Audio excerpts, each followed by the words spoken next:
Welcome back. നമ്മൾ പുതിയ വീട്ടിലേക്ക് എല്ലാവർക്കും സ്വാഗതം. അപ്പോൾ ഇന്ന് നോമ്പൊക്കെ അല്ലേ, അപ്പോൾ ഉമ്മ പറഞ്ഞ് പോയിട്ട് ബീഫ് വാങ്ങിയിട്ട് പോവാം, ബീഫ് കറി ഉണ്ടാക്കാം നമുക്ക്. അങ്ങനെ ഞാനും അനിയത്തിയും കൂടി പോകാമെന്ന്. അവളോട് ഒറ്റയ്ക്ക് പോകാൻ പറ്റുള്ളൂ, കേട്ടിട്ടില്ല. അവൾ പറഞ്ഞ് നീയും വരണമെന്ന്. അങ്ങനെ ഞാനും അവളും കൂടി ബീഫ് വാങ്ങാൻ പോകാമെന്ന്. ഇവിടെ തന്നെയാണ്, കല്ലൂരാവിയിൽ തന്നെയാണ്, ഇവിടെ അടുത്ത് തന്നെയാണ്. അങ്ങനെ ഇപ്പോൾ പുറത്തിൽ പോകാൻ ഭയങ്കര മടിയാണെന്ന്, എന്തേ അറിയില്ല. അങ്ങനെ ഇവിടെ കല്ലൂരാവി എത്തി, ബീഫ് കടയിലെത്തി. അങ്ങനെ ബീഫെല്ലാം വാങ്ങി. അവിടുന്ന് പിന്നെ ഉമ്മ പറഞ്ഞ പായസപ്പരിപ്പ് വാങ്ങണമെന്ന്. അങ്ങനെ അതും വാങ്ങി. നമ്മളിവിടെ അടുത്തുള്ള പീടിയിൽ നിന്ന് തന്നെ അതും വാങ്ങി. നമ്മൾ രണ്ടാളും നേരെ പെരയിലേക്ക് എത്തുമ്പോൾ ആ വളവെത്തുമ്പോൾ ഇങ്ങനെ നോക്കുമ്പോൾ അവിടെ തെങ്ങുമ്പോൾ പാമ്പ് ചുറ്റിയിട്ട് അല്ല, ഞാൻ കണ്ടിട്ട് പേടിച്ചു പോയി. എനിക്ക് പാമ്പ് എന്ന് പറഞ്ഞാൽ ഭയങ്കര പേടിയാണ്, എല്ലാവർക്കും അങ്ങനെയല്ല. അങ്ങനെ ബീഫെല്ലാം വാങ്ങി പുരയിലെത്തിയത് ഉമ്മ ബീഫെല്ലാം മുറിച്ച് വെക്കുന്നുണ്ട്. വൈകുന്നേരം ബീഫ് കറിയും നെയ്പ്പത്തിലും ഉണ്ടാക്കാനും വേണ്ടിയിട്ടാണ്. അങ്ങനെ ഇപ്പുറത്തേക്ക് വരുമ്പോൾ അനിയത്തി അവിടെ പഠിക്കാൻ പോകുന്നുണ്ട്. അവളെ പഠിപ്പ് കഴിഞ്ഞ് ഇപ്പം ആയിരുന്നേ വേറൊരു കോഴ്സ് എടുത്തിട്ട് പിന്നെയും പഠിക്കുകയാണ്. അങ്ങനെ ഉമ്മ പറഞ്ഞ എന്നാൽ 3 ഉള്ളിയെല്ലാം മുറിച്ച് വെക്ക്, തക്കാളി ഉള്ളിയെല്ലാം മുറിച്ച് വെക്ക്, ഞാൻ കറി ഉണ്ടാക്കിത്തരാം ബിയെന്ന് പറഞ്ഞു.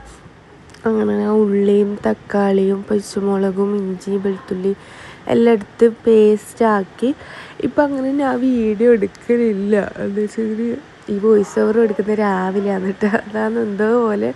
അങ്ങനെ ഞാനിപ്പോൾ എല്ലാം മുറിച്ച് വെച്ച് പേസ്റ്റാക്കി വെച്ച് ഉമ്മതയുടെ പായസത്തിനുള്ള ഇതാക്കി വെച്ചിട്ടുണ്ട്. പരിപ്പ് ഊറ്റി വെച്ചിട്ടുണ്ട്. പിന്നെ ഞാൻ ഉച്ചക്ക് കുഞ്ഞിക്ക് വേണ്ടി പയർ വറവാക്കിയിട്ടുണ്ടായിന്. പിന്നെ ചോറും വെച്ചിട്ടുണ്ടായിന് കുഞ്ഞിക്ക് വേണ്ടിയിട്ട്. കുറച്ച് ചോറും പയർ വറവെല്ലാം ഉണ്ടാക്കി വെച്ചിട്ടുണ്ടായിന്. ഉമ്മ ഇതിൻ്റെ ബീഫ് നല്ലപോലെ കഴുകിയിട്ട് മസാല വരക്കിയിട്ട് വെക്കാനും വേണ്ടിയിട്ടാണ്. ഞാനിപ്പോൾ അങ്ങനെ വീഡിയോ ഒന്നും എടുക്കലില്ല, എന്താ വെച്ചെങ്കിൽ എഡിറ്റാക്കി കൊടുക്കാനൊക്കെ പറ്റുന്നില്ല.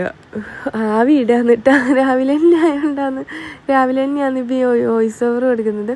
ഞാനങ്ങനെ വീഡിയോ എടുത്ത് കൊടുക്കാമെന്ന് എന്താ വെച്ചെങ്കിൽ എഡിറ്റാക്കാൻ എനിക്ക് സമയമില്ല, തീരെ സമയമില്ല എഡിറ്റാക്കി കൊടുക്കാൻ. ഒന്നാമത് മടി, പിന്നെ കുഞ്ഞില്ലോണ്ട് അങ്ങനെ ഫോണൊന്നും ഇങ്ങനെ എടുക്കലില്ല, അങ്ങനെയല്ലാന്ന്. അതുകൊണ്ട് ഉമ്മന്നെ വീഡിയോ എടുത്തിട്ട് ഉമ്മന്നെ ഇടലാന്ന്.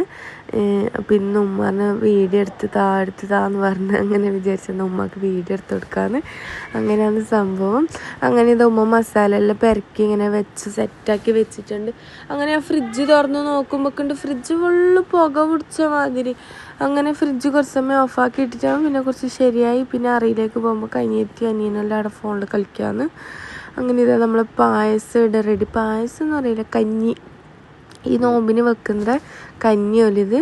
അങ്ങനെ ഇതാവുമ്പോൾ തേങ്ങാപ്പാലെല്ലാം ഒഴിച്ച് കഞ്ഞി ഇതിവിടെ സെറ്റാക്കി എടുക്കാമെന്ന്. ഞങ്ങൾക്ക് വലിയ ഇഷ്ടമൊന്നുമല്ല ഇങ്ങനത്തെ ഒന്നും, ഉമ്മാക്ക് ഭയങ്കര ഇഷ്ടമാണ്, കഞ്ഞിയെല്ലാം ഭയങ്കര ഇഷ്ടമാണ്. അങ്ങനെ പിന്നെ വിചാരിച്ചെന്നാൽ ഫ്രൈഡ് ചിക്കൻ ആക്കാമെന്ന് വിചാരിച്ചു. അങ്ങനെ ഫ്രിഡ്ജിൽ നോക്കുമ്പോൾ ഈ പൊടി കണ്ട്, അങ്ങനെയാണ് വിചാരിച്ചത് ഫ്രൈഡ് ചിക്കൻ ആക്കാമെന്ന്. അങ്ങനെ പിന്നെ ഞാൻ ചിക്കനെല്ലാം വെള്ളത്തിൽ കൊണ്ടുപോയിട്ട് ഇത് അലിയുമ്പോൾ കുറേ സമയം എടുക്കും. അപ്പോഴേക്കും നമ്മൾ ബീഫ് കറി ഇതിട്ട് റെഡി ആയിട്ടുണ്ട്. നല്ല ടേസ്റ്റ് ഉണ്ട് കേട്ടോ ബീഫ് കറി നെയ്പ്പത്തലും പിന്നെ കായിലപ്പവും ഭയങ്കരമാണ്. എല്ലാവരും തിന്നോക്കണം, നല്ല ടേസ്റ്റാണ്. അങ്ങനെ അതവിടെ പൊത്തി വെച്ച് ഇതിവിടെ പായസം സെറ്റായി റെഡി ആയിട്ടും അവിടെ എടുത്ത് വെച്ചിട്ടുണ്ട്. അപ്പോൾ അനിയത്തി പറഞ്ഞ് കസ്റ്റേർഡ് ഉണ്ടാക്കാമെന്ന്. അങ്ങനെ ഓള് കസ്റ്റേർഡ് ഉണ്ടാക്കാൻ പോകുന്നു. ഞാൻ പറഞ്ഞു എന്നെ കൊണ്ടായില്ല, നിൽക്കുക കഴിയുമെങ്കിൽ നീ എന്നെ ഉണ്ടായിക്കോന്ന്. അങ്ങനെ ഓള് കസ്റ്റേർഡ് ഉണ്ടാക്കാമെന്ന്. അപ്പോൾ ഓള് ഫോണിലും വീഡിയോ എടുത്ത് കൊടുക്കുന്നതാണ്. അങ്ങനെ 2 ഫോണിലും വീഡിയോ ആണ്. ഓളും വീഡിയോ എടുത്തിടലുണ്ട് ഇൻസ്റ്റാഗ്രാമിൽ, എല്ലാവരും കാണലുണ്ടോയെന്ന് അറിയില്ല. അങ്ങനെ കസ്റ്റേർഡ് റെഡിയായി. അങ്ങനെ ഫ്രൈഡ് ചിക്കന് വേണ്ടിയിട്ടുള്ള മസാല ഞാനിവിടെ റെഡിയാക്കി വെച്ചിട്ടുണ്ട്. ഈ പൊടിയും ഇട്ട് ഒരു മുട്ടയും ഇട്ടിട്ട് സെറ്റാക്കി വെച്ച്, വേറെ പണിയൊന്നുമില്ല. അങ്ങനെ കിച്ചണിൽ പോയി നോക്കുമ്പോൾ ഉമ്മതിടെ കായിലപ്പത്തിന് വേണ്ടി കായെല്ലാം മുറിച്ച് സെറ്റാക്കി ചുടുന്നുണ്ട് കേട്ടോ.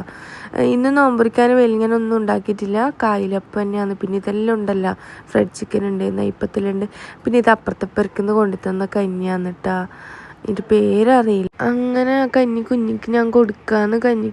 കുഞ്ഞിക്ക് ഞാൻ കഞ്ഞി കൊടുത്തതിന് ശേഷം നമ്മൾ TV കാണാമെന്ന്. ഞാനും അനിയത്തിയും കൂടി TV കാണുന്നത് MAT മൂസ നോക്കാമെന്ന് കേട്ടോ.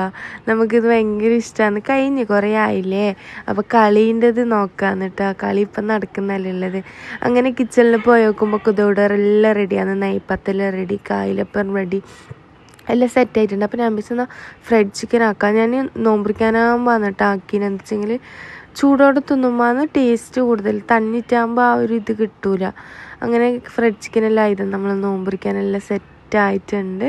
ഫ്രൈഡ് ചിക്കന്, കായലപ്പമുണ്ട്, പിന്നെ ഇറച്ചിക്കറി, കസ്റ്റേർഡ്, പിന്നെ ഇതെല്ലാ ഫ്രൂട്ട്സും മുറിച്ചിട്ടിട്ടുണ്ട്.